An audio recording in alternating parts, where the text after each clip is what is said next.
Yo, what is crack-a-lack Ridge Runner Nation? Welcome back to another episode of Ridge Runners Live. Tonight, we are super excited to be joined by the newest FKT holder of New Hampshire's 48 4,000 footers. She accomplished this feat in 4 days, 14 hours, and 14 minutes. She's a true adventurer and has accomplished so many incredible things in the world of endurance sports.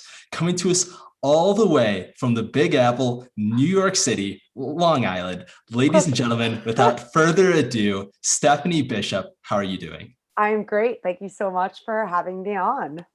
We're super excited to have you on and talk about this FKT.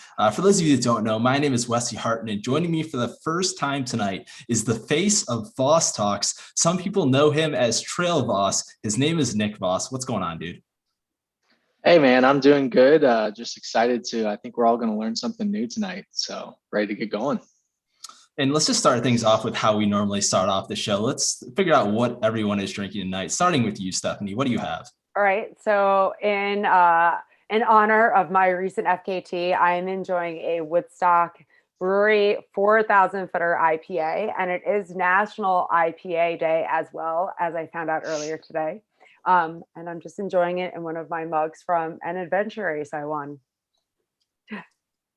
That is awesome. And of course, National IPA Day. And I'm shocked you're not sponsored by that brewing company at this point. I feel like you deserve that after getting the FKT there. They took care of me out there. They definitely took care of me afterwards. Well, we absolutely love to hear that. Nick, what are you drinking?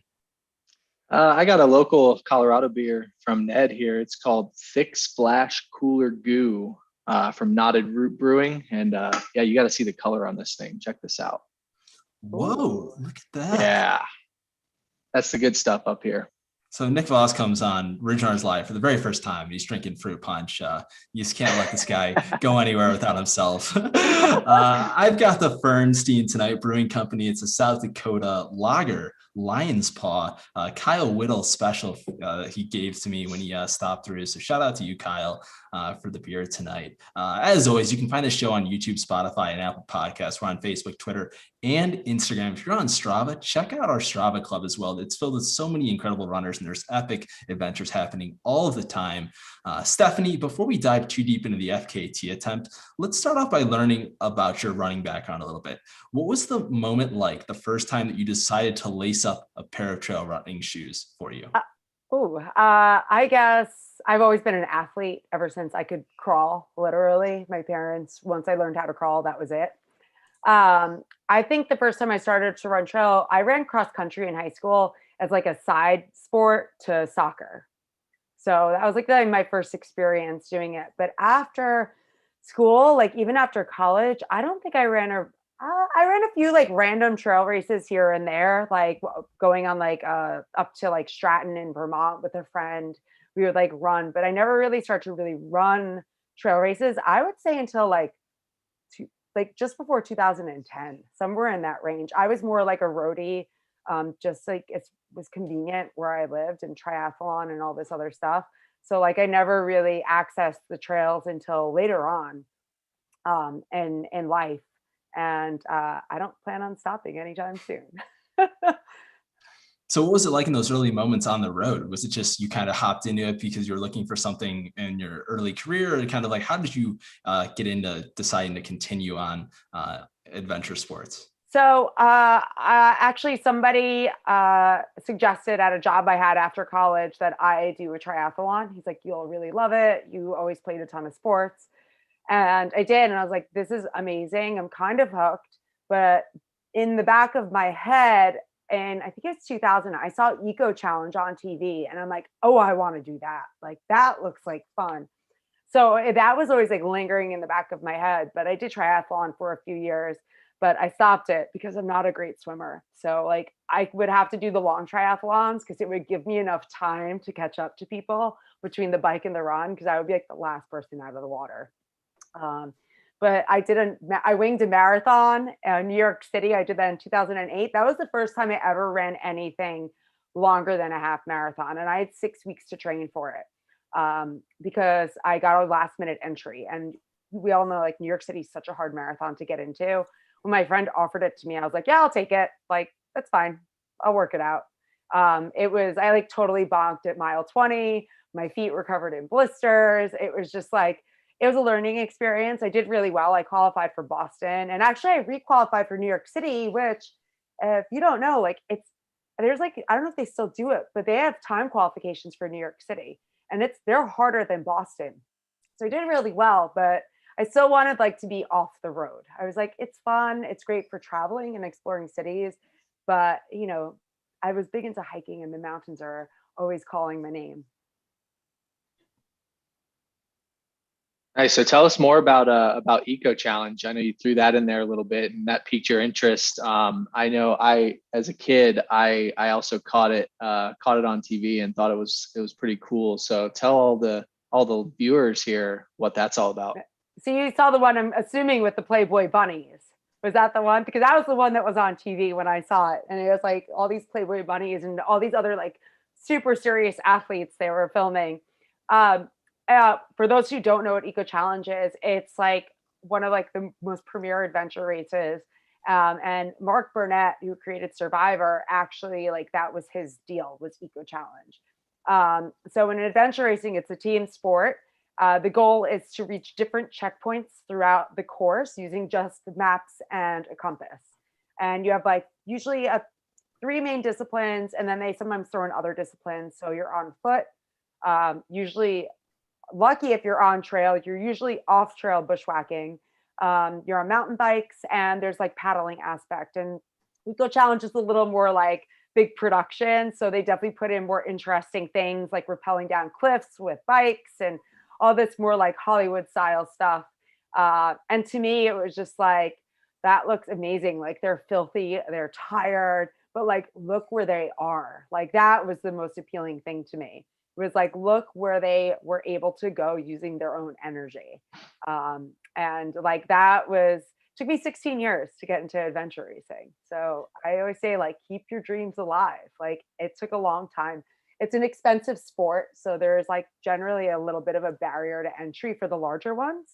If you find like local races, they're a lot more affordable, but still like, like it took me a while to finally like commit to it and to get into it. But I'm actually leaving in 2 weeks. I'm going to Canada.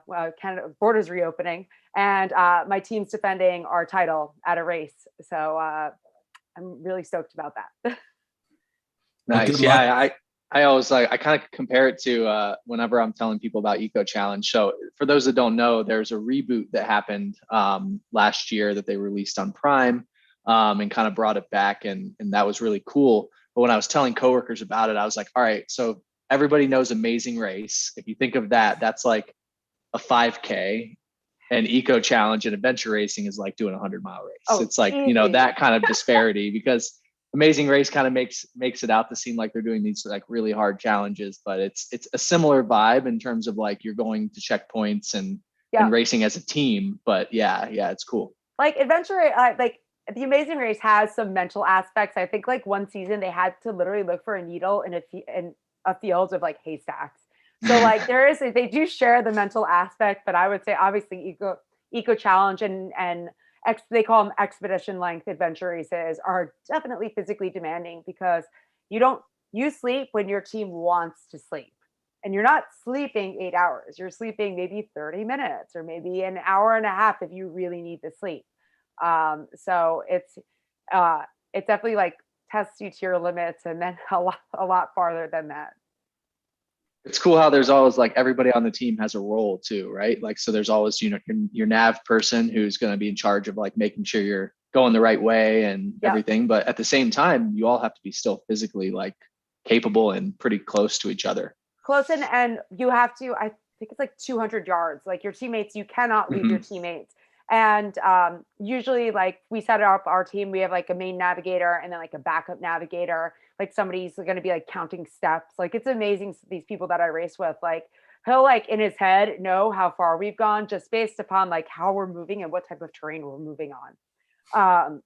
But there's no ego. Like you have to check your ego at the door. Like it's a sport where, unlike, you know, doing stuff on your own, you're relying on yourself. You need to be open and honest about being like, okay, I'm not the strongest mountain biker on the team. So for the mountain biking, you guys take my pack and I'm going to we like leash each other up. So like I can do, it'll be easier for me. And then on foot, it's like, I know that's my strength.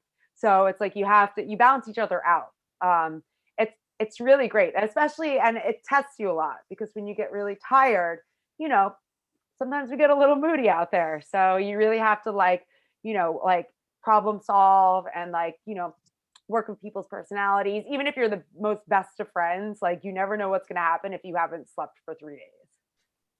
So how did you get started with that? Like, how did you, basically, so it's just kind of like intimidating for someone like me who's used to just like doing a lot of running and a little bit of biking. Did you kind of tackle each domain individually, like try out paddling, try out biking, try out rucking, and kind of put them all together? Or was there a group you got with?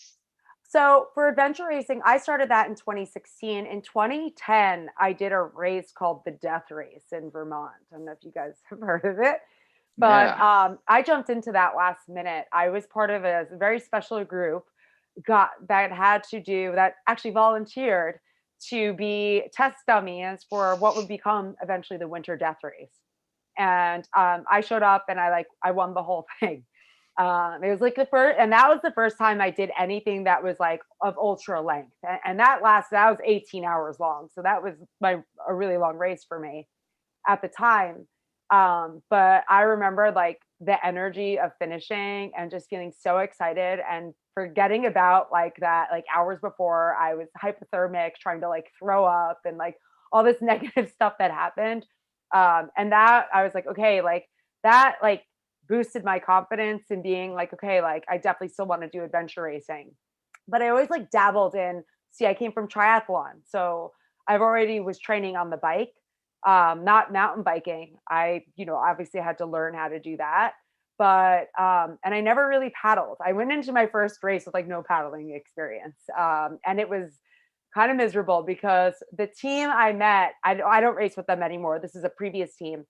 It was good because the group was like a mediocre middle of the pack team. So it was great because we got to experiment and I got to really learn about things, not in like a rushed environment, and just build my own like resume, so to speak. We had just like an 11-mile paddle in like a thunderstorm in canoes down a river in the middle of the night. And our canoes were filling up with water, like to the point, like we had like 2 inches left and the banks of the river were like straight up. So we actually couldn't pull the canoes off the river. And we were like nervous because we're like, these things are going to flip and we're going to float down the river for the rest of our paddling leg. But I remember getting out of that boat that first time and being like, oh, this sucks like so much. But I keep on going back for more. No, now though, like I got experience and then I'm like, okay, this is what I need to work on. You know, I guess like did it kind of reverse and like, well, I have the endurance, I have the strength. Like paddling's a lot of form. Like it comes down to like technique. And then mountain biking, it's just like, you know, again, like getting out on trails, you know, learning skills, being comfortable on the bike. In adventure racing, we do a lot more like fire roads. So it's not as technical, but riding more technical stuff makes me a better rider anyway. And then obviously on foot, like it's fun because now it's like I sometimes go out for trail runs and I'm just like, we'll whip out a map if I'm like not on Long Island where I know like where I'm going, but somewhere else. And I'll be like, let me draw a bearing and let's see if I can like end up on this trail. And I'll just like go off the trail in the middle of the woods. And it's fun because I'll check my GPS track when I get home and I'm like, oh, like I got it this time. So it just like kind of like elevates my running. It elevates everything that I do. And it's just fun. Well, that sounds like some mountain biking that I could maybe do. Some, pedaling, grinding, less of the steep downhill and technical feature stuff. Yeah. For sure. I So started downhill last year though, and I love it. Like, yeah, it sounds like you got a little of that adrenaline junkie in you. But I have to say though, I totally show up at the downhill like park. My friend used to ride like pro in the 90s. So he takes me out and he coaches me, which is great. But I'm like from the knees, from like the ankles up, I'm like downhill mountain biker. From the ankles down, I am in my cross country shoes, on my like Clifton SPDs, because I can't ride flats. I rode in flats the first time and I went over a jump and my feet just went off the pedals. Like my legs were in the air, and my friend's like, "We're changing your pedals right now." So, but it's fun. It's really fun. So tell me about what went through your head when you won that first race, death race. How did that frame your confidence or your belief in yourself to really grind through that tough stuff? Did you know you had that already? I mean, obviously that's a long time to grind, or are you just, you're that competitive that you were just going to stick it out? I know I'm always been very competitive. I was the child, I'm a middle child, and I used to like throw fits if I lost at games. Like I was such a sore loser. That has changed, thankfully, but it's more like I just growing up, I would always like be outside. Like I participated in outdoor ed and would always just be like, I always wanted to be outside and in the woods and just like doing things. And I was in design school at the time when I did my first death race. So I was already doing like 2, 3 all-nighters a week because we just had such a heavy workload. And I was also working as a designer on the side. So I wasn't like intimidated necessarily about the length. I think for me, what gets me through a lot of this stuff is, unlike triathlon where you're like, this is the course, I know exactly I can go do this and like practice it. There's a lot of unknowns and I'm drawn to that. I think it's fun to me because I can never be concerned about what lies ahead because I don't know what's going to lie ahead. And I think even with like ultras, even if you know the course, like you're out there for so long, you could really hit rock bottom, but you can dig yourself out of it depending on what it is. Obviously, if it's a major medical issue, probably not, but like you can dig yourself out of a lot of big ruts. Um, and to me, it's just like that's what's exciting about it. It's like, like especially when sleep deprivation hits, like, things like 18 hours it's not so bad. It's like 36 hours usually is like the mark when people start to really see a significant decline in their performance. So we can push really hard for 36 hours. And after that, like things tend to get like a little bit so. So it's more about like, when I hit those moments, it's like, okay, I have a choice now. Like, how am I going to proceed? Like it's my choice. I signed up for this. It's not like I'm in the military and I'm being like shipped off somewhere. Like that's not a choice once you're in the military. Like that's it. I'm like, I am appreciating the fact that I am physically able to be here today and that I'm in probably a really beautiful place. And so I'm going to focus on all the good stuff while like the really bad stuff's happening at the same time. And actually at that first race, afterwards, I found out that everybody discredited me from the get-go because I showed up and I was like really excited and really happy and smiling. And everybody was taking bets on how long I would last. And I thought that was really funny. And I was like, you guys have no idea. Because I'm like this when I race for the most part. Like I definitely have like moments when I'm like super pissed off or just like angry at myself and just sad.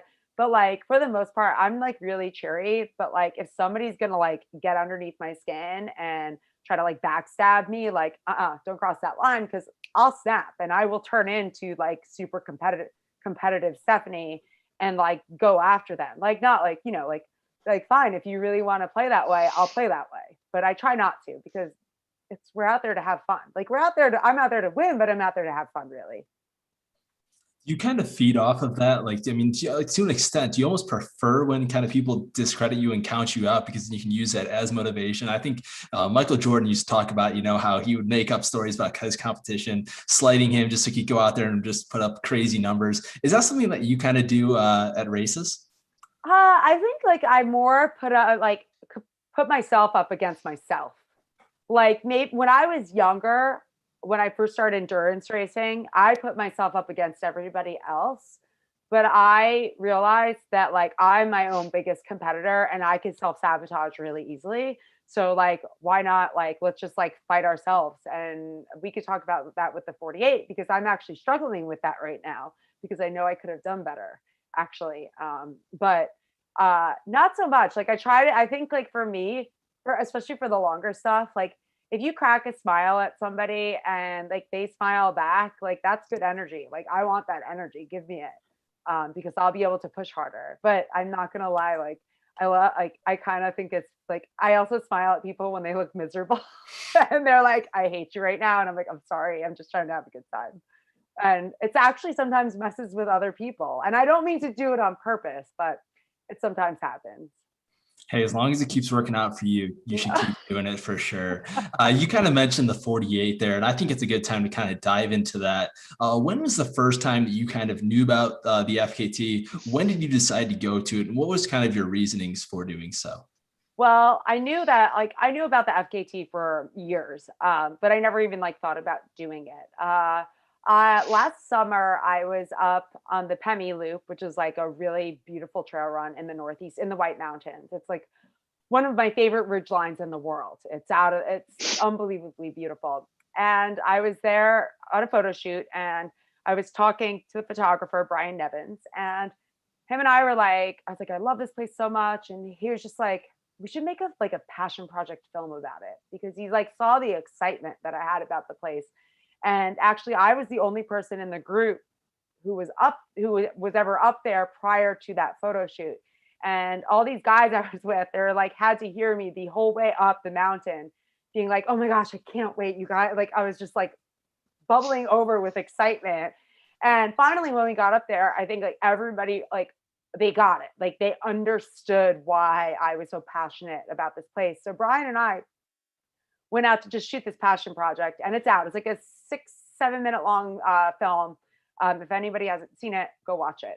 We just had fun filming it. We went out there a bunch of seasons, and I was actually going to go for the Pemi FKT, which for me is a really uncomfortable FKT to go after because I hate like something that short. Like I hate it. And I knew though it would probably be good for me because I don't like it, and I know I'm better at longer stuff. So like, why not really push myself outside my comfort zone? But during our filming, I like kind of threw around the maybe I should just do the whole 48. And I like that's literally how it happened. And it didn't really come to be until like earlier this year. Like I wasn't really like 100% gung ho on it until like I don't know, like end of winter, beginning of like spring. It was only a few months ago. And that was it. I was like, I had a winter project that we had to postpone until this winter.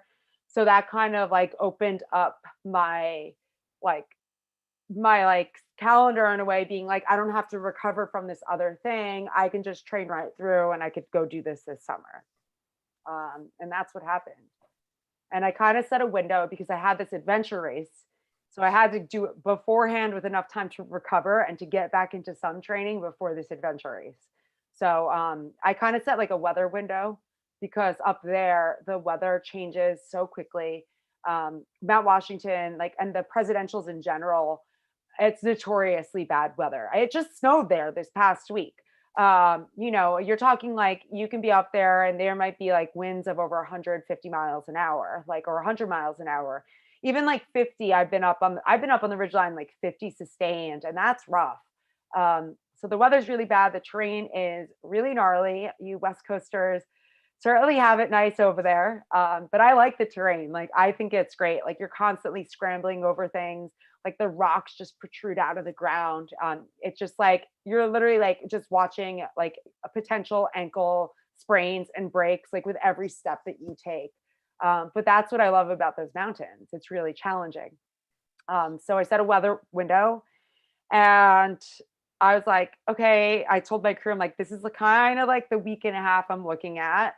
And then it got closer and closer, and we're like, okay, like let's start on this day. And it actually didn't turn out. The weather changed. So that kind of Mother Nature tried to rain on my parade, literally. So obviously, when you go out to do such a crazy FKT like this one, there's a lot of logistics that go into it with the training, with the prepping of your crew, and kind of the whole preparation going into it. What do those logistics look like? What do you focus on when going into an adventure like this? What are your favorite details and that people should really hone in on before going out to do something like this? So I knew that right out of the gate, I was going to be doing somewhere between 180, maybe 190 miles, depending on what route I took. And I was looking at over 70,000 feet of just vertical gain alone. So you're talking again, like with point to points, you might do more gain or you might do more descending. I was trying to do more gain rather than more descending because it's obviously less abusive on your body. But I didn't calculate the descent, the total descent, but it's probably 70 something as well. So I knew in order to prepare, I had to be the most durable athlete possible. Like I had to make my legs resilient to ankle sprains, to knee injuries, to be able to just take being on really hard surfaces on uneven rocks just over and over and over because you really don't get a break out there. And stuff is really steep. So since I was training for this winter thing that didn't happen, I already had like a good base. I was training actually with like a pack. I was snowshoeing a lot. So I was doing like slower stuff, but I was getting a lot of time on feet. Um, Long story short, like I had a section in the spring. I got into a bike crash and smashed up in my face. So I couldn't train for a few weeks because the doctor wouldn't let me. And then I had like a running event, the Red Bull Wings for Life, which is like a charity event. So my focus for 4 weeks was on legit like speed. I'm like, I need to go from like 0 to hero in 4 weeks. And after that, I was like, that's the beginning of May. Then I go straight into like volume training. So I like started to like, I went from like speed and like less volume to like speed started to drop down and the volume started to go up. So I knew like I didn't need speed as much as I needed volume, but I still continued to do strides on a weekly basis to keep some leg turnover. I built up to my peak week was 105 miles and about 42,000 feet. Yeah, it was big, but it was a lot of like, it was slower moving. It was not like, it wasn't like I'm going to go. I think one day that week I did do like a hard threshold workout. I was like, let me like towards the end of the week, I'm like, let me just see how like I can push my legs right now. But it was just like consistency. It was like being out there, like doing like 7 to like 9 runs a week or sometimes and hikes. It wasn't all like running. It was like a lot of power hiking because I was on, even though I live on Long Island where it's very flat, there's a 1 mile stretch of trail that I have that a round trip gets me about 850 feet of vertical. There's short hills, but they're really steep. Like one is 30%. So like I can get in, I could simulate it. And even though like you get that amount of vert, you don't get flat. It's just up, down, up, down, up, down. So you really don't get a lot of rest in it. And it actually worked out really well to be training on that terrain. Every once in a while, I did go to like just north of New York City to train. I went to the Adirondacks one weekend and I went to the White Mountains one weekend just to do some recon. And then the other facet of that was being in the gym. Strength training was like the other half of my life. Like I was strength training 3 days a week, usually like an hour and a half in the gym, and just like making sure like I had one day that was pure strength, one day that was like more power movements, and like the last day, which was like usually a Friday, I would do more like single leg stuff because I was also more tired by the time it was Friday. So I'd like focus on that because I didn't want to lift heavy. And that was like a non-negotiable. Like I was in the gym. And I was in the gym in the morning. So I'd go to the gym and then I'd immediately go run right afterwards. So it also ensured that I wasn't lifting too heavy where I'd like hobble out of the gym all sore.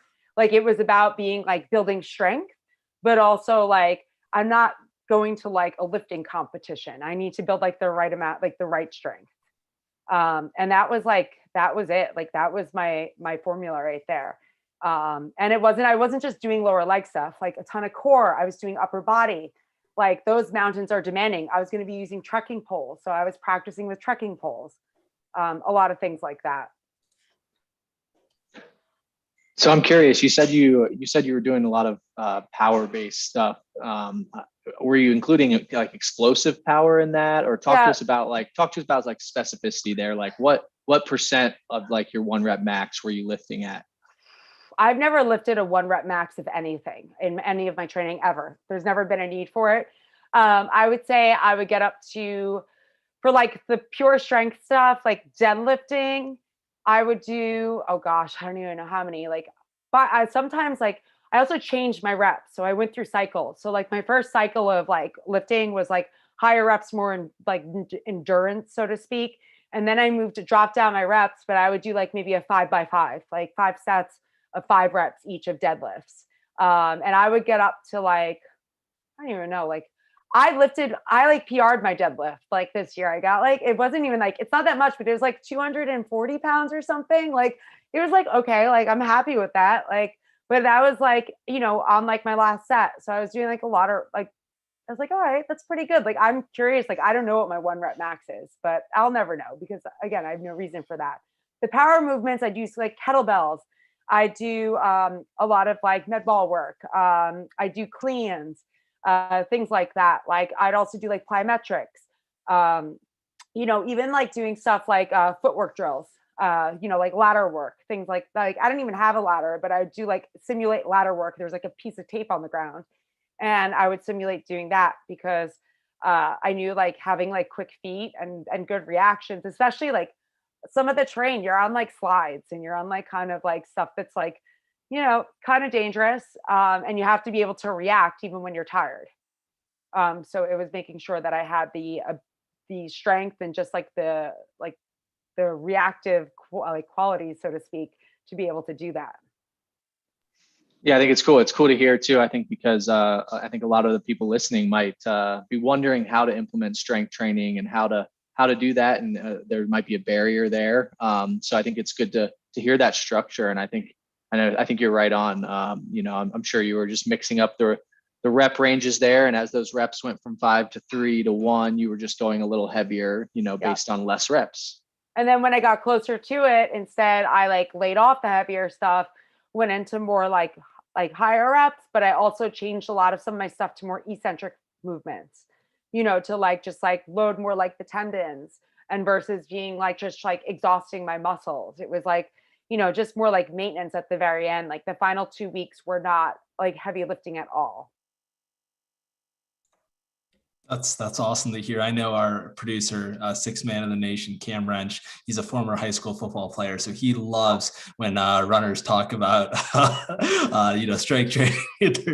I know that training. I know that got Nick there pretty good, but yeah, he doesn't even have to be here for us to hear about his high school football days. I think it's great. I mean, I think I was exposed to strength training like after my first death race. There was a gym I used to go to in New York City. It's closed since, but a guy, Don Saladino, and it was amazing. So here we go in 2010. He's like, oh, let me see what you can do. And he is like, just do a body weight squat.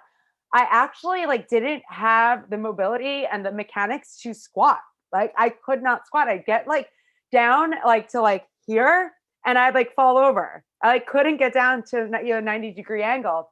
So like, it's, you know, that's not too long ago if you think about it. Like, I put in a lot of work over the years, and only like the past few years I'm really consistently doing it, and I'm seeing a huge difference in not only like performance, but in recovery and like inflammation. Like my body can handle a lot more because I'm getting strong, and I'm not bulky. Like, so like it amazes me that that's still like such a big myth. Like lift heavy weights, you're going to get huge. Like you're not going to get huge. You're just going to be able to like climb mountains so much faster and descend them.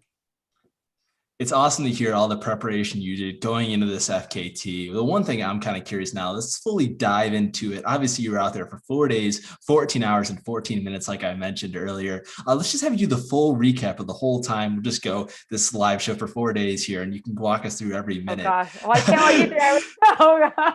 There are some minutes, there are some dark minutes there. I don't want to relive some of those. I actually had nightmares for a few days afterwards. No joke.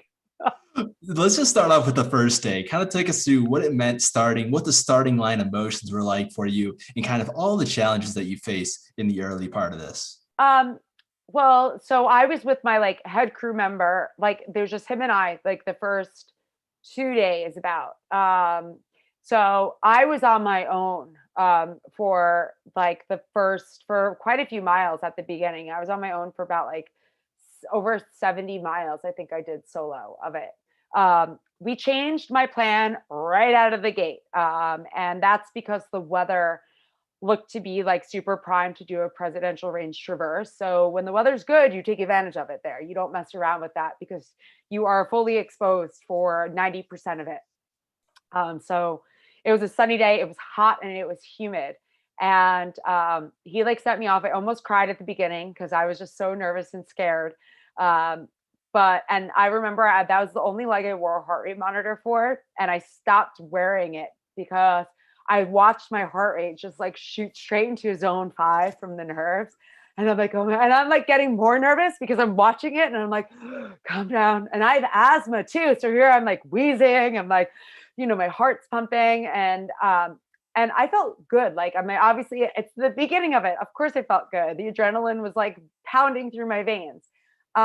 And that kind of rolled along really well. I actually added on an extra mountain to the traverse. There's this mountain called Isolation. And it was the easiest way to get Isolation was actually going off the range and doing it and then going back onto the range versus like doing Isolation from like the regular trailhead. It was less mileage, less climbing, less descending.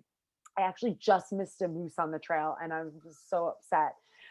Like I passed these people and they're like, there's a moose right up there. And I'm like going past him and it was nowhere to be found. And I see a video on Facebook and it was right next to the trail. So I was like so upset. But anyway, I met actually Brian Nevins. Him and his daughter met me on top of Mount Washington. I was running around. If anybody watched my GPS track, there's like on Mount Washington, my track was going like this. It was because I was trying to find Brian. Like we missed each other. But we ran into each other finally, and he gave me some snacks up there. So like I had a little support in the middle there. And what's great about that is they're huts. So you always have access to water. They do have like food and stuff there, but I'm plant-based. So I've been vegan for like a little over 3.5 years. So I always made sure that like I had whatever I needed because you never know, like you always have to be prepared. And then when I left Brian after Mount Washington, my trekking pole snapped and I was heading into the more technical section of the presidential range traverse. And like I either want to have poles or I don't want to have poles. The problem is that I couldn't collapse the pole. So I have like an attachment on my hydration pack to like put the poles in, a quiver, and I couldn't get the pole folded. So I had to do this like technical part with like a broken pole in my hand. And I ended up taking the other pole and putting it in the same hand because one pole was worthless. You either need 2 or you need 0. So I was pretty pissed off and like actually like not happy that whole second half. And to top it off, I actually got like wicked chafing, like the whole, like my midsection, like the skin was gone from the humidity. And I've been dealing with really bad chafing this year in general. So like I knew it was probably going to happen. And there's no amount of like lube, body glide, or anything that will prevent it. It is just like, I don't know why it's happening this year, but it's been happening a lot this year. I'm guessing the humidity's just been really wicked in the Northeast. So Michael picked me up at the end of that range. We patched up all my chafing and then I was out for a night leg again on my own. So that was about 28 miles. And then my night leg was about 17. And that was like the first night out and I was out there solo. Not really scared about being out by myself.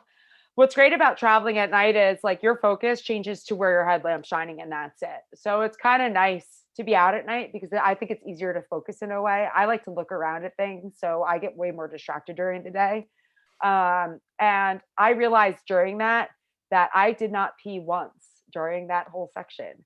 So I'm like, oh wow, I'm really dehydrated right now. And that was like the biggest concern was when I finished that section was like immediately we need to do damage control right now because I in the past when I won the world's toughest mudder in 2016, I had really bad dehydration and my gut just totally failed on me for like a few hours until we like rebalanced my body. So that was my biggest concern. Like, oh gosh, like I need my gut to stay like on point because I need to constantly eat. But somehow we like got it back within like a few hours. It was fine. I was just flooding my body. Like we stopped to think at like a gas station and I got like a bunch of juice and like drinking whatever I could drink. Um, and then, so I'm already in like day 2, like the next morning at this point. I did a small peak with Mike. So that was nice. And then we went over to what I call it the mega Pemi.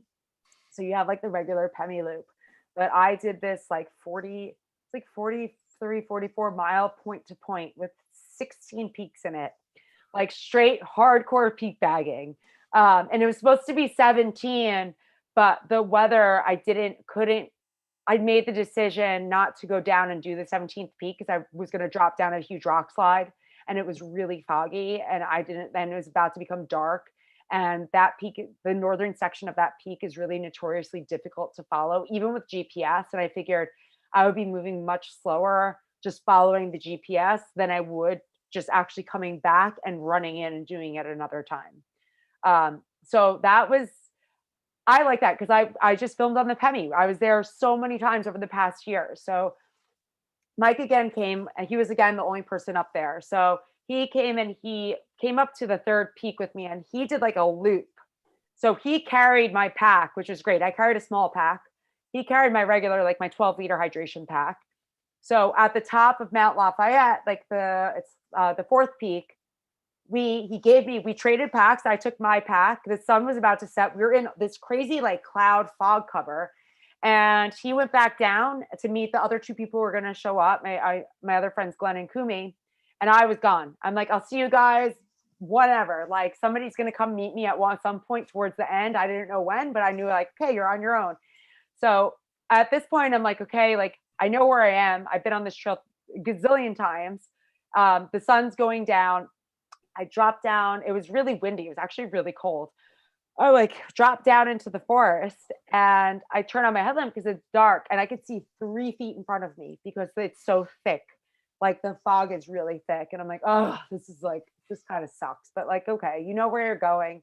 Just like keep moving. And like I got my groove and it was great. Like traveling at night, I loved it because I get to like see everybody's. There's a lot of people that camp like right next to the trail at night and they're hearing this like person come through at like 2, 3 in the morning. And they're probably like, what is this person doing out here? Like, where are they going? On one mountain, actually, I heard snoring when I got up to the summit and I flashed my headlamp over and I saw a tent like tucked in the trees. And I'm like, oh, I'm going to be quiet, like not like clank my poles down on the rock. I tripped and I like smashed down into the rock and I was like, threw down like an expletive. And I was like, oh, I totally woke them up, but oh, well, like, sorry. But I was out there. I did how many peaks I did? Trying to think in my head how many did it by myself. I did the majority of it by myself, and it was fun. Like I was out there all night by myself. In the morning, I was out there by myself. Eventually, I met up with somebody with like 3 peaks left, and it was my friend Glenn. And what's cool is like he's like, I brought you something special. So like you're like, ooh, what did you bring me? He got me fresh socks, and I was like super excited because for the first time, my feet were getting wet. There was like some flooding up to go out to one of the peaks. So like we all know like wet feet are not a good thing, especially over lots of miles. So I changed socks, but he brought me this like chai oat latte and it was like a smoothie. And it was just like the most divine thing at that very moment because I was on my like 18th peanut butter and jelly tortilla sandwich. So like it was nice to change it up. Like the little things, you learn to appreciate the little things. That was fine. I met up with like 2 more friends, my Brian and another Brian. And I came off of that. Actually, that was the first time my feet started to bug me a little bit. And it was because they were still like, they were wet. Like the trails were very wet at this point. Like it wasn't really like raining much, but there was a lot of mud and a lot of like boggy stuff. So my feet were wet for quite a few hours at this point. So like they were getting a little tender. So I was like, okay, I gotta like change shoes. We took off my shoes and I started to get blisters. And I never get blisters.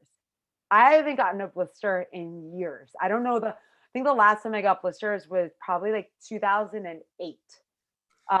So I was like, okay, this is not good. I obviously have like in the car, so prep wise, I had like, med kits. I had a binder of like every leg, my estimated times, what to feed me, all this other stuff. It was like the Bible of like what to do, how to crew Stefanie. And my crew, they were super on point with all of this, and they anticipated things and thought ahead. So we started at that point to treat my feet. And that night I went out. Actually, this is a really important part. That what happened is I had 2 single peaks to do. They gave me the option to, I was going to have to do one of them by myself because they had to go back to the house for something and maybe take a nap. And that was fine. I chose to do the first peak by myself because it was still kind of daylight. And I was like, I'd rather be out by myself in the daylight, even if the sun goes down, I'm fine. So I did that. And then the next peak, Wombeck, I hate this mountain so much. And I hate it for one specific reason. When we got out of the car, it was like the most epic downpour. You couldn't see anything. The rain was so heavy. Like we were just like plowing through really deep puddles. It was too hot for rain gear, but then eventually so you're like sopping wet. Like you're going to be wet no matter what. But then we got towards the top and you were freezing cold, sopping wet. So you had to put on all your rain gear and you're warm. But it was just like, it's not even a big mountain. It's actually one of the easiest hikes to do up there. But it just went on and on and on. And I have to upload my GoPro stuff because I took a GoPro at every peak. And all you probably saw is a headlamp, hearing a torrential downpour. And I'm like, I hate this so much. And I think if I was by myself, I don't know if I would have made it to the top of that mountain. I was really tired at that point because I didn't really sleep much before that. Maybe I slept like 30 minutes or 45 minutes, and you're already talking, I'm out there now for my 3rd night. I haven't hardly slept. And it was just like the rain, if you're tired and you're driving, the windshield wipers are going, you kind of get hypnotized. It was that times like 20. It was just so hypnotic. And in addition to that, I started to hallucinate. So I'm like, see, and I know like they're hallucinations. Like I know my mind's playing tricks on me, but all I saw were like skulls everywhere. And I'm like falling asleep. I'm seeing skulls. I can't see because of the rain. Like everything's going wrong. I'm miserable. But thankfully, my crew captain, Michael, is in front of me. And I just get to literally just watch his headlamp and watch his feet. And I'm just like, just follow him. Just follow him, follow him, follow him. You'll get down. And we made it down. We were both like, F this, like we hate this mountain. We're never coming back here. To this day, we still like talk about we always talk about it. But pick me up. He baked fresh cinnamon rolls, like, and they were in the car. And he didn't tell me, I don't think he told me afterwards. So I was like so stoked that like that's I got that food during a death race back in the day. And I was like in the med tent, they were patching up like on my leg, like I like wore off the skin on my thigh carrying a big stone up the mountain. And I was in the med tent and I was like, oh, I'm so tired. And somebody brought me a freshly baked cinnamon roll. And I was like, okay, I can go race again. So like, it was like nostalgic for me. So I was better. Like once we had that, like I had the food, we're out of Wombeck, like we're carrying on. Like I felt a lot better at that point. We kind of changed up at this point how I was going. No, we changed it up. I was supposed to do Wombeck earlier. So we already changed at this point. Like my thing was, it was changed from like the get-go. I'm like thinking in my head, what did I do after Wombeck? Like my brain is already like, I can't remember it all. What did I do? Oh gosh, I can't remember. Wow, that's bad. Where did I go from there? Ooh. See the trauma. There's 48 of the peaks you're trying to do. Yeah, but it's like, so I went for Mombeck. I did Cannon later. I went down to, I know, I went to the Hancocks. Okay, yeah, that's what I did. So I went down to do now. So at this point, I've actually done basically all the difficult stuff. Once I finished like the Pemi, the goal was to do as much difficult stuff at the beginning to front load it and then have the easier stuff on the back end. So there's like shorter things, things with less technical, just make it easier because obviously I was going to be more tired. So from there on out, I had easy stuff to do. I didn't have difficult peaks at all. And at this point now I have like 3 people that are going to be crewing me. So I always had somebody with me from there on out. And it helped a lot because I started to get, you're really tired at this point. Like I haven't slept for days really. My feet at this point were starting to get really messed up. And the next mountains we went to, the Hancocks, there's 2 of them, going through puddles that were like knee deep. Like there's no way around it. Like in order to like go around it, you're going to take twice the amount of time and your feet are still going to get wet. So like, you're just like, screw it. I'm just going straight through it, like in like an adventure racer, you're like, just gonna walk right through it. But it was like I was fine during the day because it was daylight again. So I had energy and I was good. And then after that, I did the Tri-Pyramids, Piscataway and Whiteface. I did like a 4 peak, like a through with my friend Kumi. And she was great. And it was like really fun. And it was like fun being with her. See, like later on when you're with somebody, it's just like, they just like pick you up so much. Like, and I had a really solid group of people there who like, just were like, they like knew how to read me. They like didn't push me. I was pushing myself. Like I would get angry at myself and I would apologize to them for being so slow. I felt really bad, but they're like, no, we're here for you. Like, this is great. This is an experience for us. And it was just like a pleasure to be out there with them. It definitely made the miles go by a lot faster.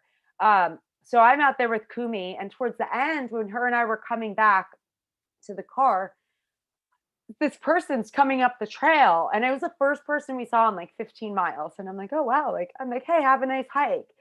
And it's a friend of mine, Andrew. He goes, hey, it's Andrew, and it's like looking at me. I'm like, oh, like I didn't recognize you. Sorry, like not really here, And he was there.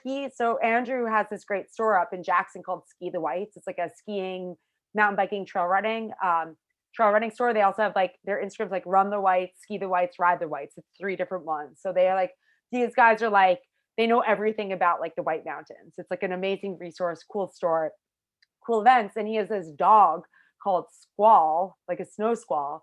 And he's like a, I don't know, Australian Shepherd or something. He has like the cutest, fluffiest butt. And when he walks, it just like shakes. And you're just like, oh, I'm going to follow you wherever you go. So like Squall's leading the way. I'm just like, I'm going to follow your butt because it's really cute. And it was a fun surprise. Like, so that was great. Like, even like, wow, like I don't just get one person, I get 2 people now and a dog. And then, I had to take a longer rest after that because my feet were destroyed at this point. They were in water for so long. The bottoms of my feet started to feel like the skin was just going to like tear, like with every step that I took. I had a huge blister on my heel, ripped open during that leg. And I could feel it. Like I took a step down up on like a big rock. I put my foot down.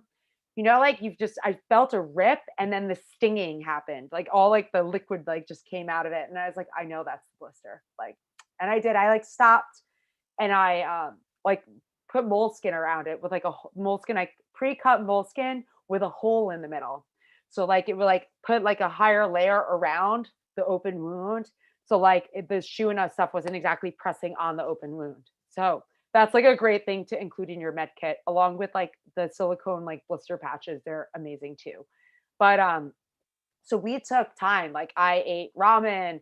I was eating a pint of ice cream. I was like sharing it with Squall, and everybody was there. And we were taping up my feet at this point. Like my feet were mangled. Like they were like, so we taped. I didn't tape. Michael taped on. He made me like, and that's in that photo of me with the feet. Like all that dark stuff. That's Leuko tape. It's just dirty, really dirty Leuko tape. And like, we kind of like made a new sole for my foot. So that was like that. At that point, I was like kind of getting pissed at myself because that was my only limiter. My legs felt so fresh. Like my knees felt so good. And I was eating really well. And I was like just felt fine, but the soles of my feet were like I was at the mercy of them. Just could like I could only move as fast as they would allow me, and like everything hurt. Running was like a nightmare. Like it was just like I just had to be careful with how I moved. And then the next leg, I actually tried to keep my feet dry because I'm like, maybe they can like get a little like really, and we did. But then after a while, I realized like it's taking so much time to try to keep them dry. And again, they're just going to get wet. So I did one leg and I kept them dry. And then after that, I was like, I don't care anymore. And then the leg after the foot drying thing, I had one of my best hallucinations. I was going up a mountain with my friend Glenn, and I'm like, and it's a hallucination, it's not real, but you're just like a glimmer of hope. Maybe it's real. We were next to this ski resort called Tecumseh, and I'm like, Glenn, do you see? Is that Santa Claus painted on that rock over there? And he's like, where? And I'm like, wait, let me get up there. And I like get closer and closer, and I'm like, oh, never mind, that's not Santa Claus. And so like that's been our running joke because I swear it was like not like it was like a old school Santa Claus, like something you see like from the 1950s. And I'm like, well, maybe because it's a ski resort, like maybe they have like some like holiday theme. Like, no, it was not Santa Claus, but it's okay. So the hallucinations were getting pretty good at this point. They definitely kept me occupied, but I was also falling asleep at this point. Like I was yawning, and I actually couldn't keep my eyes open when I yawned. It was like really weird. It was like I had no control over anything that my brain wanted to do. And so I was like fighting. Like it was definitely like a mental fight more so. It wasn't physical. It was like my feet bothered me, but at this point I was so frustrated that I was falling asleep. I was just getting angry at myself. And I was like this like happy-go-lucky was talking herself down. I was like, you're better than this. Come on, move faster. Let's go. Like, you're better trained for this. And it had nothing to do with my physical ability from like a muscular standpoint. It had to do with just like a pure exhaustion that my body was like, what? We can't move any faster. Like, like you're going to just fall asleep. And every time you fall asleep, you're going to trip and you're just going to get more and more angry. And that's exactly what would happen.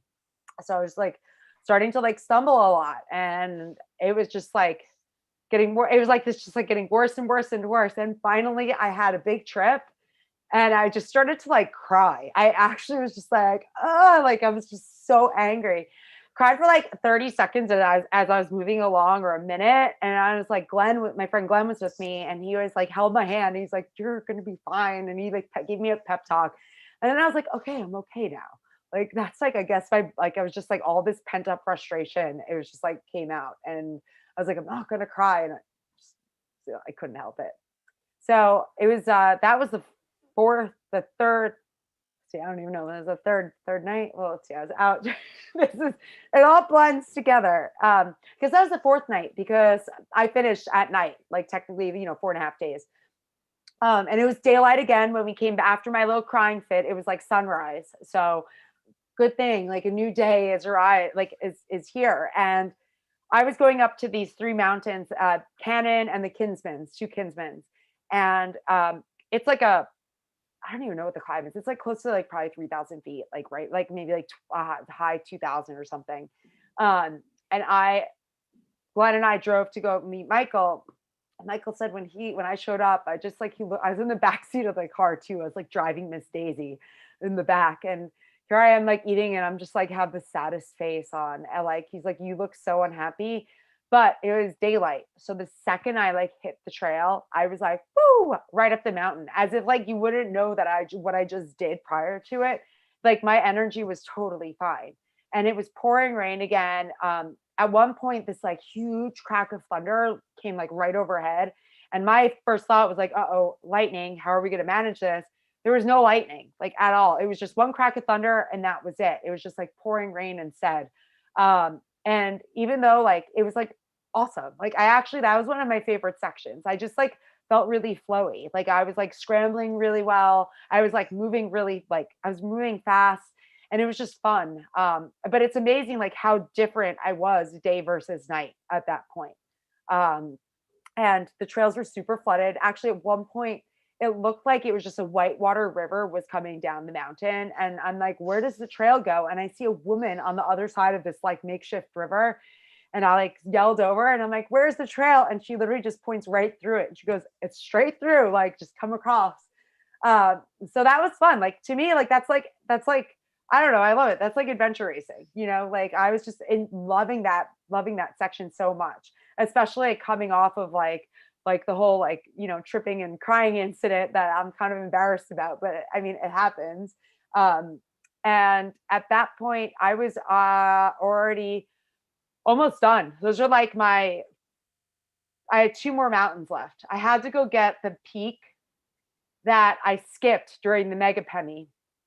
And what we realized, I went out with Kumi, and this is it's Owl's Head. So Owl's Head is kind of nice because you have a nice few miles, which is pretty flat through Lincoln Woods. It's like the smoothest thing you trail. It's like, it used to be a railroad that used to go through it. So it was like, it's really like well groomed. It's a very popular area to go to. The thing is we have water crossings. And when it rained, I think it rained about 3 inches in total. What I didn't realize is that from the 2 weeks like prior when I was there, when the water crossing's super easy to do, that 3 inches of rain changes things very quickly. And we were on our way going to it, and we passed these 2 women coming to us. They're like, oh, you guys going to Owl's Head? And we're like, yeah. And she said, oh, we had to turn around. The water crossing was too dangerous. And first thing I think is, this is peak number 47. I will bushwhack my way as north as possible. I know like this will eventually like kind of like teeter off. I may have to go like a mile bushwhack, but I know I will get around it somehow, and I'm going to. I'm like, I am not stopping at this point. I did though say to my friend Kumi, I'm like, I don't want you doing anything that's uncomfortable, like too out of your comfort zone. Because for me, the first thing and foremost is like, I will put myself in a little more risk, because obviously I know what risk I can kind of manage and mitigate. And there's some things I won't do. Like I know it's too dangerous, but by no means will I ever put anybody else in a risky situation if they're uncomfortable. Like that's not, like, safety's priority. And we all want to come out of this like breathing and living on the other end. And the mountains will always be there, as I've learned with other things in the past. So like, if sometimes it's not worth it. But she's like, well, we'll figure it out when we get there. Like let's just go and we'll figure it out. So we had like 2 smaller crossings and we get to the big one. And yeah, it's like not crossable. But I'm like, okay, like let's start going around. I know where there's a campsite. I have a feeling it's crossable there. And it was like there's whitewater everywhere, but there's like one section where there wasn't any whitewater. It was like 3 feet wide.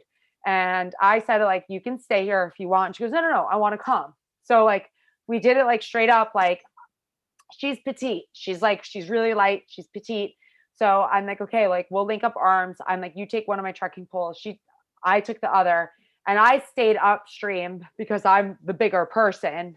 So I'm like, we'll go diagonally, but we'll still be linked up. And that's how we crossed. So like, you go across diagonally. I like blocked the current, and we made it across. And it was like, for us, like that was just so exciting.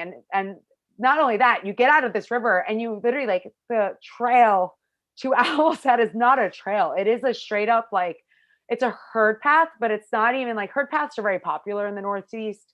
It's just like what it is. It sounds like it's usually like small, like trails. This one's like up a rock slide. So, and it's like lots of scree and stuff, like through like tiny trees. So it's like your adventure, like is actually just beginning to go up to Owl's Head. And it's like a straight climb up. So we made it up there. We came back down, and we had to, ford the river yet again on the way back. And on the way out, her and I were just like, she's like, that was the best thing I've ever done. She goes, oh my God. Like she was so excited. And I was so excited. And it was just like such good energy going back and forth. And at this point, like, I'm like, okay, 47, I just have to go for my 48th. But nightfall happens again. So you think that the adrenaline would carry me up and down that final peak, no problem. That is incorrect. I made it up. I was so tired. I was falling asleep even on the way up. And it's like one of the most climbed peaks in the Whites, Musalak. And it's like it's not bad. It's like by any means. On the way down, I was watching my friend Brian in front of me, and I would like see a step and then like it would black out, and I'd like see a step again and everything would black out, and then everything just blacked out. And all I remember was like I was on the ground at this point. I tripped and went flying down the mountain. And his description was it sounded like you just threw a slab of meat on the ground. Like, and then all of a sudden you heard all this like metal clanking around, which were like my trekking poles flying down. And I got pretty beat up. Like my leg got really shredded. So, so everybody's like freaking out. They're like, oh my God, get her up. Like I was so slow going down that mountain. It's almost embarrassing, but I was so tired. I could not stay awake. Like it was so hard. And then I tripped again. I almost tripped, but I tripped going over this bridge, going over like a water crossing. But I thankfully tripped on like the first step. I think I just missed it. And I like just stepped right off of it. Like not like, I don't know. I don't really know, but all I know is like kind of fell down a little bit. And I was like, oh, good thing that didn't happen on the bridge at least, and like, carry on. But like, that was it. Like, I mean, we made it back finally, stopped the watch and the Garmin.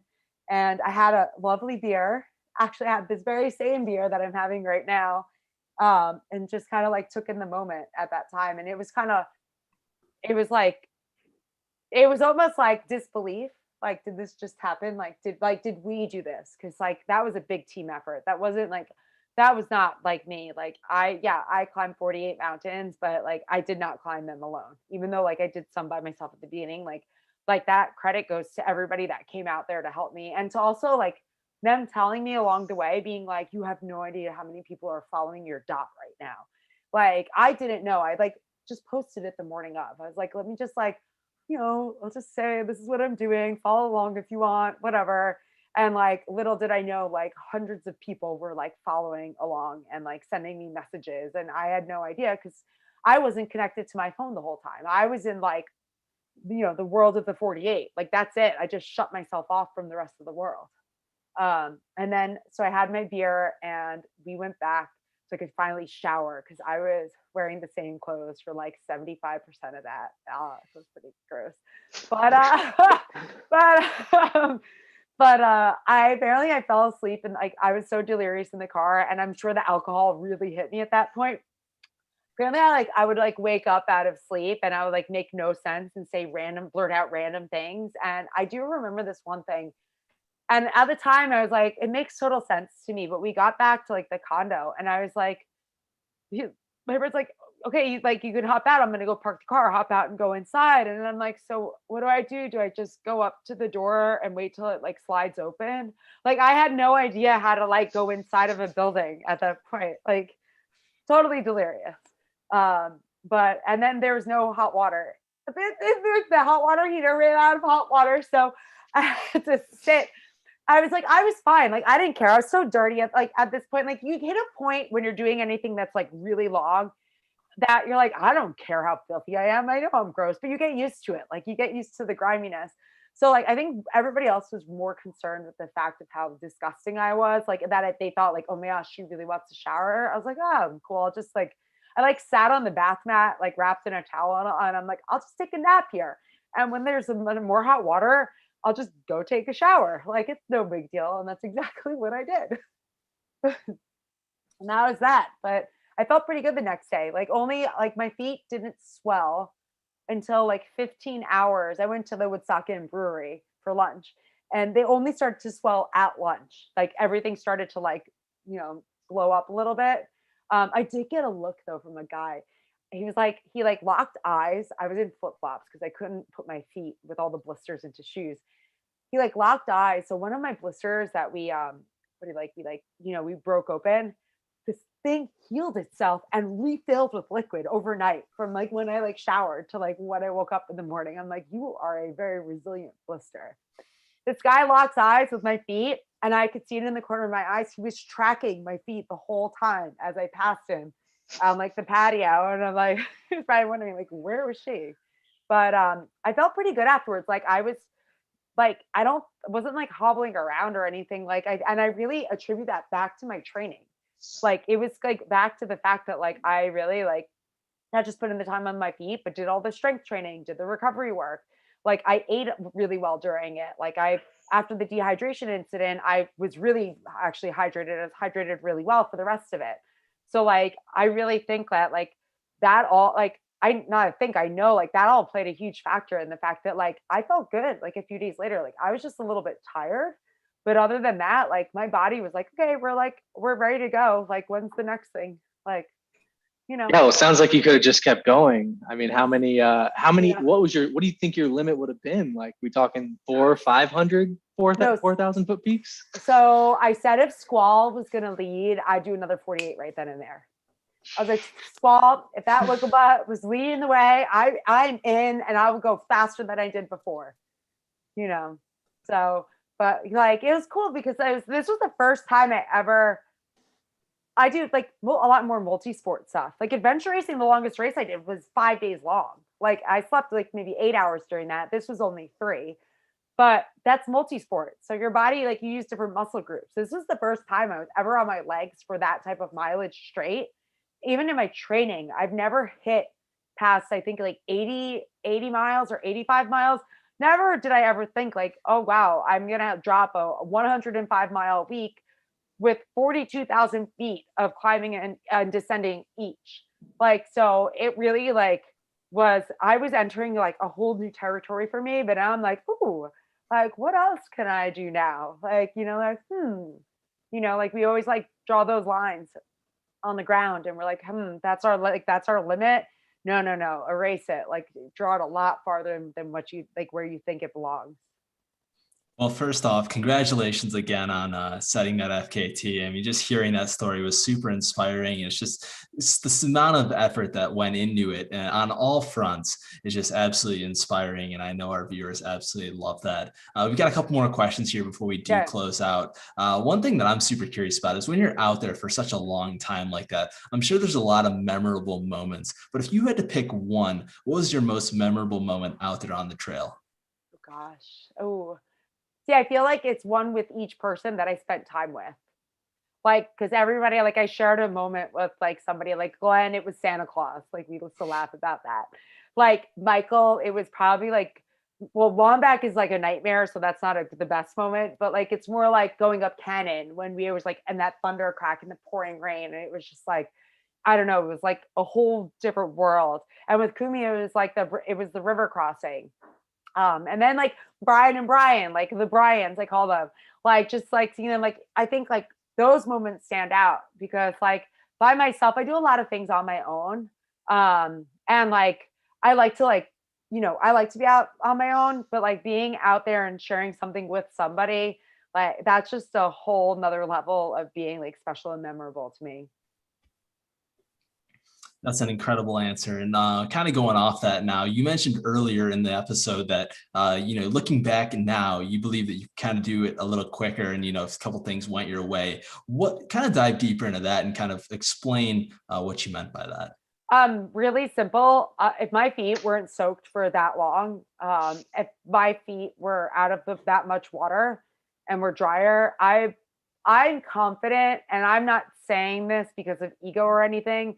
I know based on my training and the numbers and everything that I saw, like I had a 4-day FKT, if not less in me. We had to spend a lot of time doing medical stuff with my feet. There was a lot of like slow moving when they were just like soaked before we taped them up. That took a lot of, we also changed my route because of the weather. I had my route planned out to be the most efficient route possible with like the least amount of driving. And the thing is the longer you're out there on less sleep, the slower you start to go because you're just tired.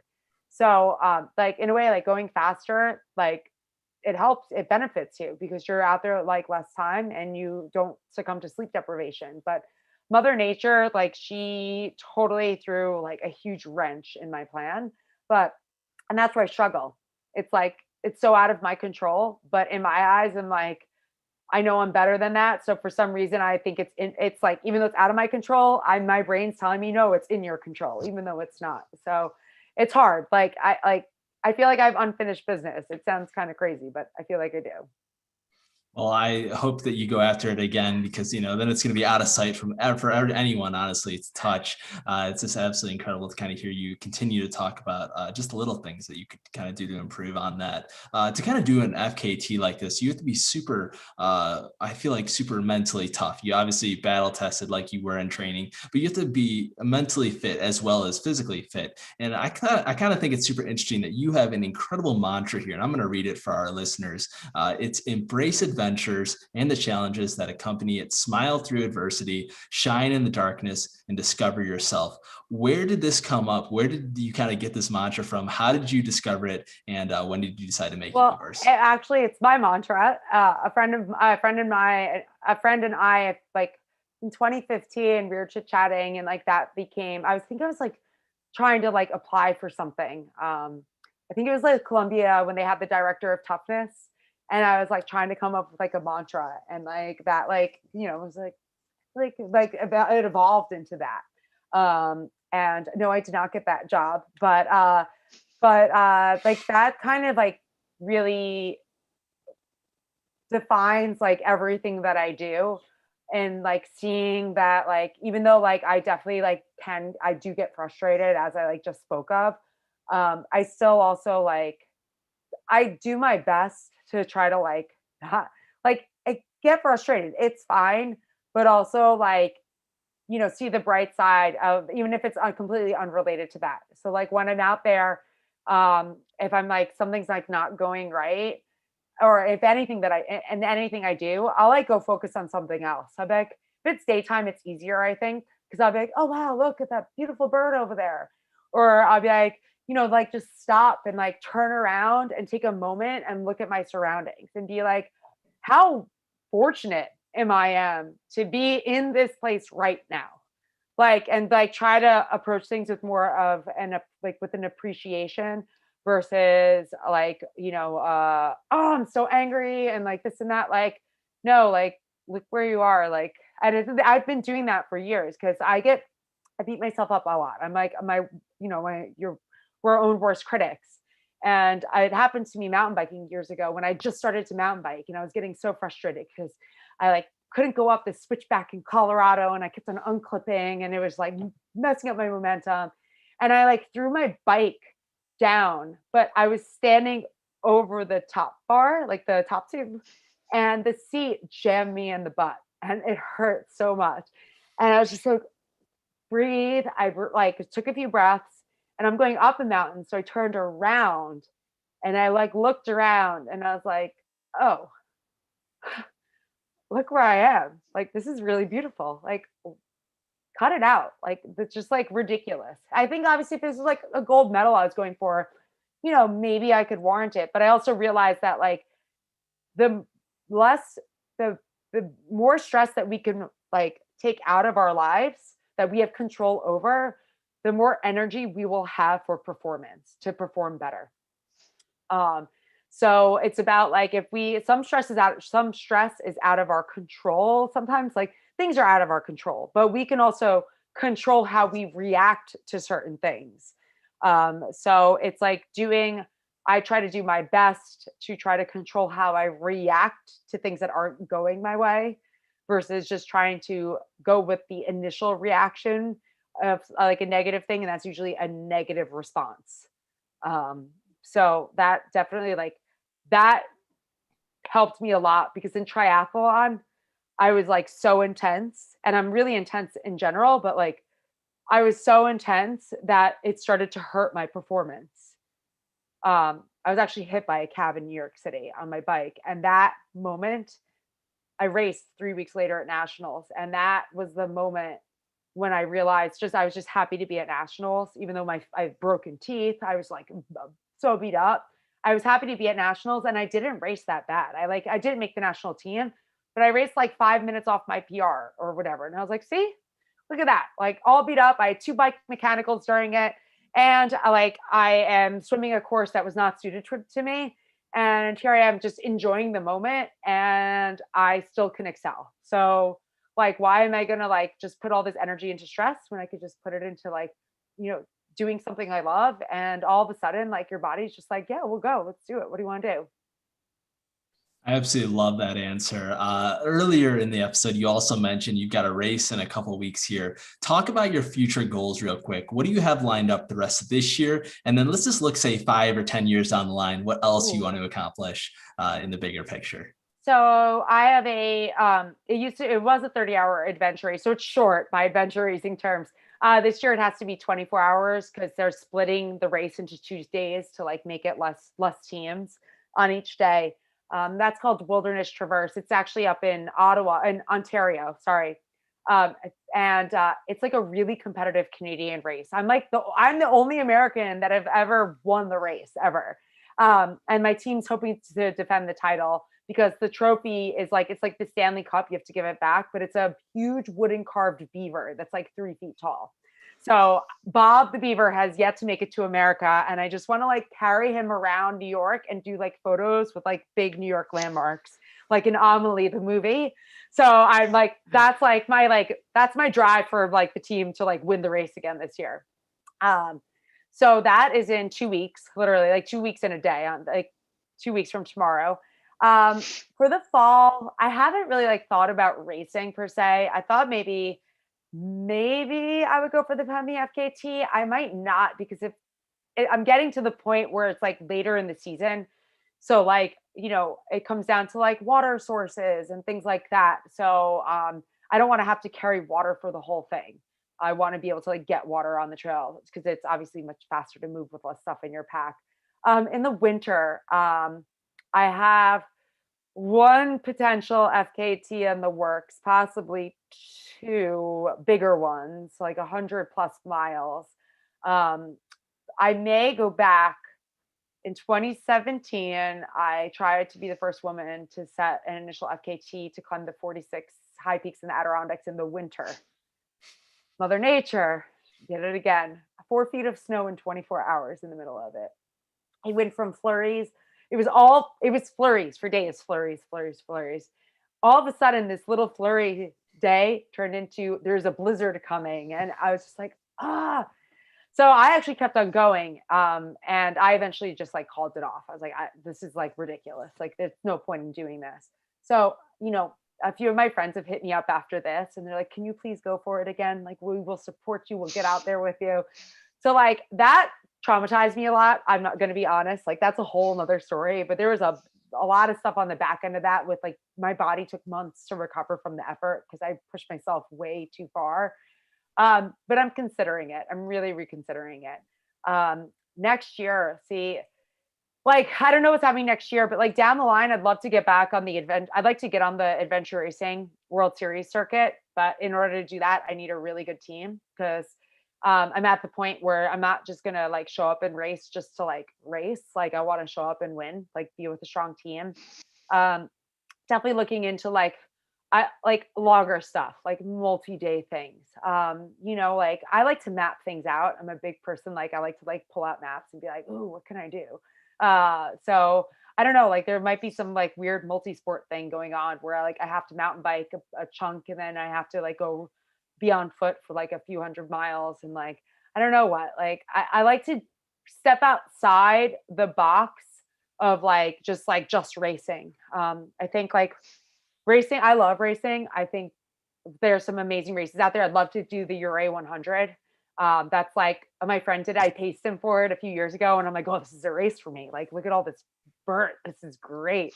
So like that's a race that's probably going to be on my list. I was going to do it a few years ago, and I didn't. So I would say that I'd love to do Tour de France, but like the really long one, like the 300K.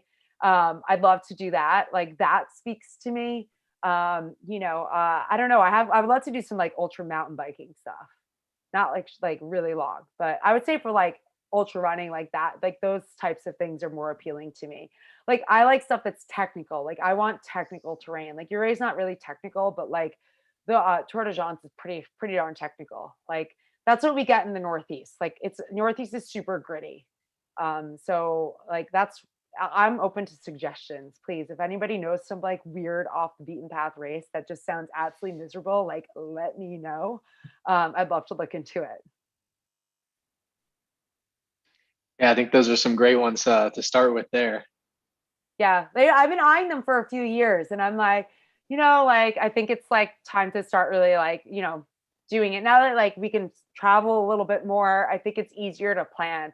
Like with COVID, it was kind of like a touch and go with all races. I did race last year. I did one race last year. I ran the Breakneck Ridge Marathon, which if anybody's ever in New York and wants to do a really you think like New York has easy trails, sign up for the Breakneck Ridge Marathon and good luck because it's about 8 to 9,000 feet of like straight up like rocky, scrambly, like again, like that's what we have here.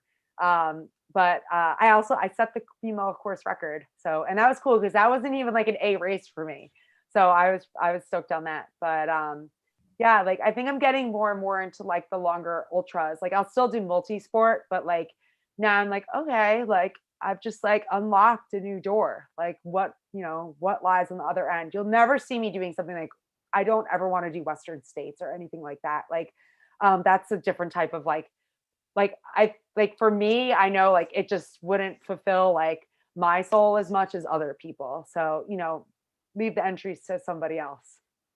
I think we want to see all those Californians come up to the Northeast and test out that terrain a little Yeah. more too. They think we have nothing. They're like, oh, your mountains are so small. I'm like, no, they're actually pretty high from a vertical standpoint, like from base to summit. And we don't have switchbacks. Like we go straight up. We're like, whoop, Yep. like and that's what I love about it. All right. Well, we just have just a couple like rapid fire questions here. So All right. the key is try not to think about them too fast, just whatever pops in your head. So the first one here we have, if ultra running had walk-up songs like in baseball, what would be your walk-up song, or adventure racing? Maybe like Maniac. She's a maniac from Flashdance. All right, nice. That's a good one. That's a good throw on the answer. playlist. I mean, Tom Petty is my favorite artist, but I feel like Maniac speaks to me a lot more.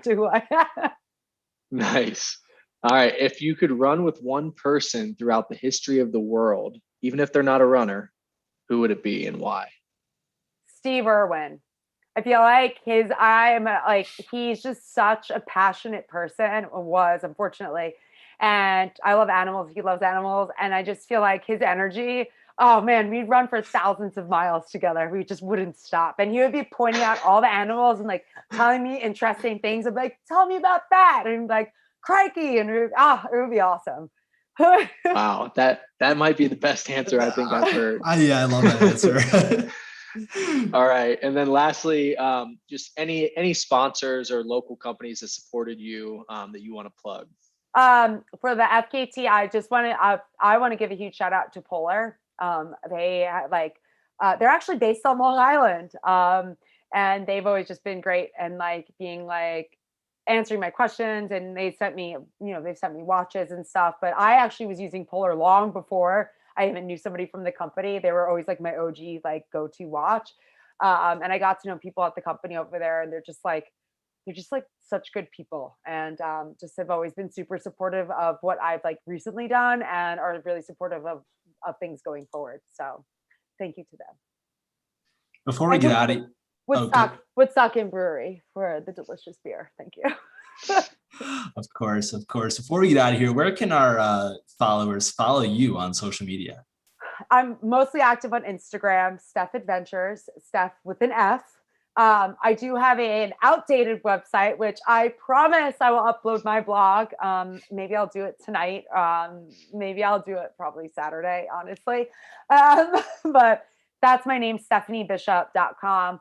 I have some videos up. I do have like a YouTube, but I haven't uploaded anything recently. But what I have up there is actually a lot of content I've done with other brands. I did a bunch of like fun videos with Tough Mudder. Like you kind of get to like see a lot of like just like me outside of racing too. Well, it's still like within the realm of it, but maybe I have a lot of videos sitting on external hard drives. So I just have to like teach myself to sit down and focus in front of a video editor and get those up. Definitely. And I think, if our viewers are watching on YouTube right now, they can go in the description of this video, and all of her social medias are right there. So make sure to give her a follow and check those out. Thank you so much for coming on tonight's live show. This was so much fun hearing all about your FKT, learning about your adventure racing, all of the ultra marathons and everything that you're going to accomplish moving forward. It was just such a fun episode. We're excited to see everything you accomplished. Good luck in 2 weeks at that race. We're excited to see you go out there and for your team to take home the W. That's it for tonight's show. We'll see everyone next week for Ridge Runners. If you're going to be out for Ridge Runners Live, if you're going to be out there at Run Bailey's this weekend, I know, Nick, you're going to be at that race. So everyone say hi to Nick. Cam and JD3 will be out there as well. So it should be an incredible weekend at Run Bailey's. If you want a fun little prediction video, I think we uploaded one this morning. You can go check that out as well. Until next time, Ridge Runner Nation, we'll see you guys on the next one. See you guys.